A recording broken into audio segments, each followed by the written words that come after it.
प्यारे बच्चों, नमस्कार।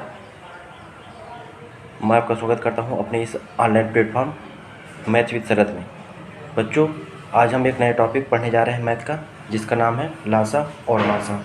चलिए आज इसके बारे में थोड़ा जानकारी प्राप्त करते हैं और लासा का पूरा लासा और मासा आज एक ही वीडियो में हम लोग सीख जाएंगे बहुत ही आसान तरीके। तो सबसे पहले तो देखना हम लोग को है कि लासा को हम कहते हैं फुल फॉर्म है लघुत्तम समावर्त, और जिसे हम कहते हैं इंग्लिश में एलसीएम। एलसीएम को फुल फॉर्म होता है लोवेस्ट कॉमन मल्टीपल। तो चलिए, एलसीएम की भी दो मेथड हैं, एक गुणनखंड विधि जिसे प्राइम फैक्टराइजेशन मेथड कहते हैं, एक होती है भाग विधि जिसको हम कहते हैं डिवीजन मेथड। और इसी तरह ही आपको हम एचसीएफ सिखाएंगे। एचसीएफ यानी कि महत्तम समावर्त, और जिसको इंग्लिश में कहते हैं एचसीएफ यानी कि हाईएस्ट कॉमन फैक्टर। इसकी भी एक गुणनखंड विधि है प्राइम फैक्टराइजेशन मेथड, और एक होती है डिवीजन मेथड। तो सबसे पहले हम चलिए सीखते हैं एलसीएम का गुणनखंड विधि। तो सबसे पहले बच्चों इसमें क्या करना होता है, गुणनखंड विधि का मतलब होता है सभी को हमको अलग अलग फैक्टर निकाल लेने, जैसे कि 20, 25 और 30 का हम निकालेंगे। देखिए, सबसे पहले छोटी संख्या 2 लेना है, जिसका हम भाग देंगे 10 बार में 20 चला जाएगा। फिर 2 का भाग देंगे 5 बार में, और 5 एकम 5 हो जाएगा। फिर बेटा हम 25 को किससे काटेंगे, 5 से, 25, 5 एकम 5 हो जाता है। 30 को काटेंगे किससे, 15 दूनी 30, और 3 पचे 15, 5 एकम 5। सभी को हम लोग इस तरह यहाँ पर नोट कर लेंगे, 20, 25 और 30 को। तो 20 को होते हैं 2 गुणे 5, और 25 को होते हैं 5 गुणे 5, और 30 को होते हैं 2 गुणे 3 गुणे 5। सबसे पहले हमें ये देखना है कि इन तीनों में से कॉमन क्या बन रहा है। तो यहाँ 2 कॉमन बन रहा है और यहाँ भी 2 कॉमन बन रहा है।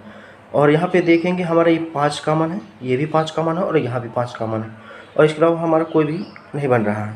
तो सबसे पहले हमें क्या करना है, 2 को एक बार लिखेंगे और 5 को एक बार लिखेंगे, बाकी जो रह जाता है उनको भी लिखेंगे। 2 गुणे 3 गुणे 5। अब इन सभी को मल्टीप्लाई कर देंगे। तो 2 5 जो होता है 10, 10 2 जो 20, 23 जो 60, 65 जो 300 हो जाएगा। ये हमारा आंसर होगा। और इसी तरह ही हम भाग विधि करेंगे। अगर भाग विधि में भी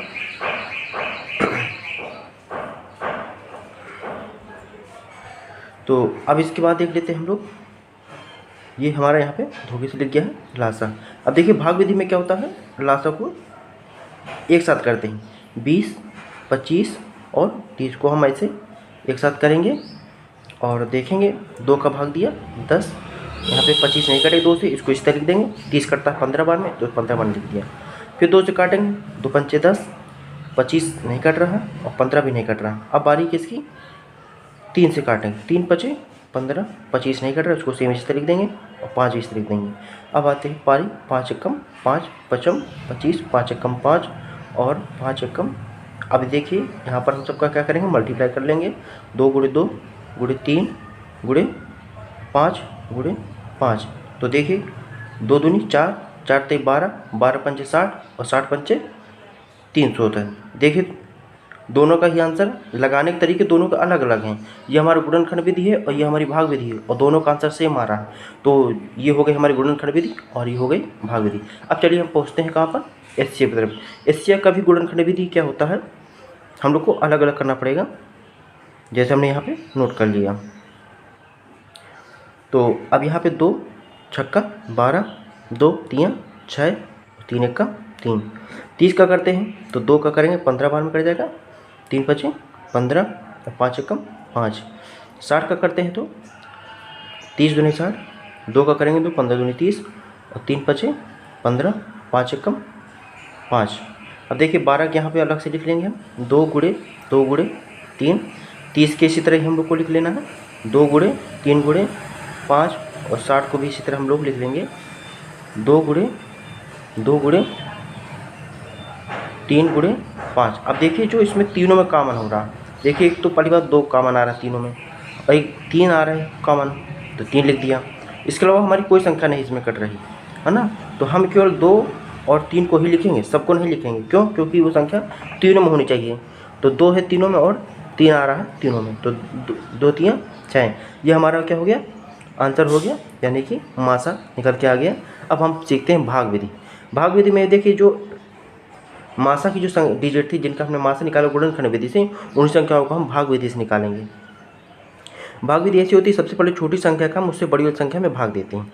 तो देखिए 12 एकम 12, 12 दूनी 24, कट गया। कितनी बार में घटाएंगे उसको, 30 में 24 गए 6, 6 का फिर हम किस में करेंगे, इस वाली संख्या 12 में करेंगे, 6 दूनी 12, ये पूरा पूरा कट गया।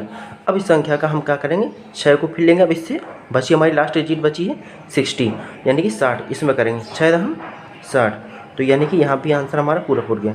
जो लास्ट वाली बार जो संख्या जिससे कटती वही हमारा आंसर होता है, यानी कि जो हमारा मासा निकल के आया है वो क्या निकल के आया है, 6।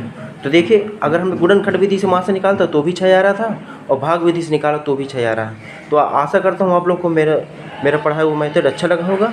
अगर ये आपको मेरे पढ़ाए हुए लासा मासा समझ में आ गए हैं तो कृपया करके प्लीज़ चैनल को लाइक, शेयर और सब्सक्राइब करना ना भूलें, और बेल आइकन को दबा दीजिए जिससे आने वाली वीडियो आपको मिलती रहे। धन्यवाद।